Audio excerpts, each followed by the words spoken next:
नमस्कार, आप देख रहे हैं समाचार भारत न्यूज। स्मारक समिति के एक कर्मचारी की मौत, शोक में डूबे धरनारत कर्मचारी। संवाददाता कुशल सिंह की खास खबर लखनऊ से। बड़ी खबर राजधानी लखनऊ के धरना स्थल इको गार्डन से है, जहां स्मारक समिति के एक कर्मचारी की ट्रेन से गिरकर मौत हो जाने के बाद धरनारत स्मारक समिति के कर्मचारियों में शोक की लहर दौड़ गई है। पिछले 52 दिनों से 12 सूत्री मांगों को लेकर धरना प्रदर्शन कर रहे हैं।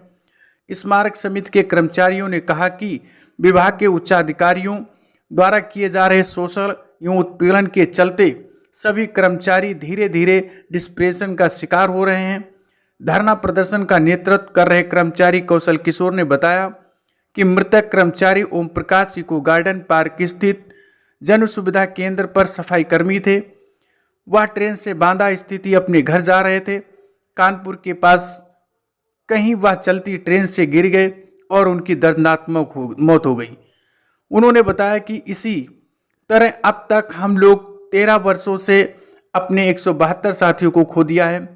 कर्मचारी ओम प्रकाश की मौत की खबर सुनते ही धरनारत कर्मचारियों ने सन्नाटा पसर गया और सभी ने 1 मिनट का मौन रखकर साथ ही मृतक ओम प्रकाश की आत्मा की शांति के लिए प्रार्थना की। आइए देखते हैं इस दुख की घड़ी में धरना प्रदर्शन का नेतृत्व कर रहे कर्मचारी कौशल किशोर ने क्या। वेतन में शिक्षा भी नहीं दिला पा रहे, सही खान पान भी नहीं करा पा रहे। 172 परिवार हो गया आज हमारा, कल तक 171 था, आज 172 हो गए। ओम प्रकाश जी कहाँ के रहने वाले थे? ये जनपद बांदा के रहने वाले थे। किस पद पर काम कर रहे थे? थूकदान टॉयलेट के पद पर कार्य थे, चतुर्श्रेणी कर्मचारी थे वो। क्या वो डिप्रेशन में आ गए थे? बिल्कुल डिप्रेशन में, हमारा एक एक कर्मचारी डिप्रेशन में ही रहता है। हम भी तो डिप्रेशन में चल रहे हैं। क्योंकि हम अपनी जायज़ मांगों को लेकर के यहाँ बैठे हैं। अब नियुक्ति प्राधिकारी महोदय ने हमको सस्पेंड कर दिया, एक तो आधा वेतन कर दिया, दूसरी इस आधे वेतन में हमारा नोएडा और बादलपुर लोगों का ट्रांसफ़र कर दिया। कर्मचारी साथियों का वेतन भी रोक दिया गया। जब इतने कम वेतन में जब हमें पूरा वेतन मिल रहा था, तब हमारा जीवन यापन नहीं चल पा रहा था। हम अपने परिवार की दयनीय स्थितियों को नहीं संभाल पा रहे थे। अब आधे वेतन में हमारा परिवार यहाँ, हमको नोएडा बादलपुर कर दिया गया। मेरी पर्सनल मकान का लोन भी 9,500 रुपया जा रहा है। 14,000 रुपये वेतन में मैं बच्चों की फीस जमा करूंगा, कि मैं मकान का लोन जमा करूंगा, कि मैं अपने परिवार के भरण पोषण की सामग्रियां उपलब्ध कराऊंगा। यदि ये चीज़ें अगर मैं यहाँ पूरी करा देता हूं, तो क्या मैं नोएडा और बादलपुर में जा कर के भीख मांग के खाऊंगा? मैं इससे अच्छा तो नौकरी छोड़ देता हूँ। अगर नियुक्ति प्राधिकारी महोदय यही चाहते हैं तो मैं उनको दोषी मानते हुए मैं नौकरी से इस्तीफा दे दूँ। भाई इतना शोषण क्यों हो रहा है? कर्मचारियों के साथ शोषण मैं पूछना चाहता हूं, माननीय मुख्यमंत्री महोदय जी से पूछना चाहता हूं कि हम चतुर्श्रेणी कर्मचारियों के साथ क्यों शोषण हो रहा है?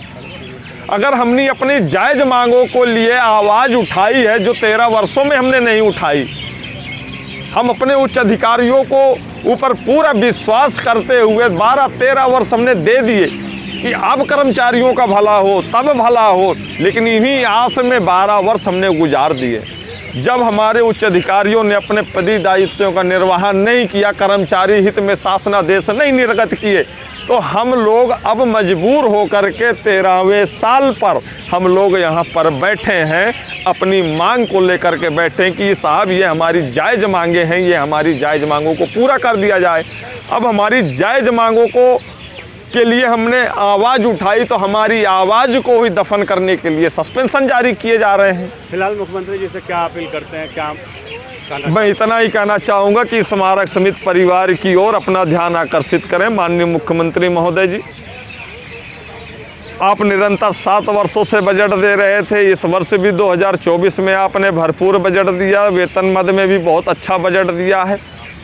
हम इतना ही कहना चाहेंगे कि जैसे पूर्व की भांति बजट हर वर्ष वापस होता रहा है, तो हम चाहते हैं कि इस वर्ष बजट वापस ना हो, हमारे शासनादेश निर्गत किए जाएं, जिससे कि वो स्मारक समिति को जो बजट दिया गया है, उस बजट से कर्मचारियों की समस्याओं का निस्तारण होते हुए उस बजट का उपयोग हो सके।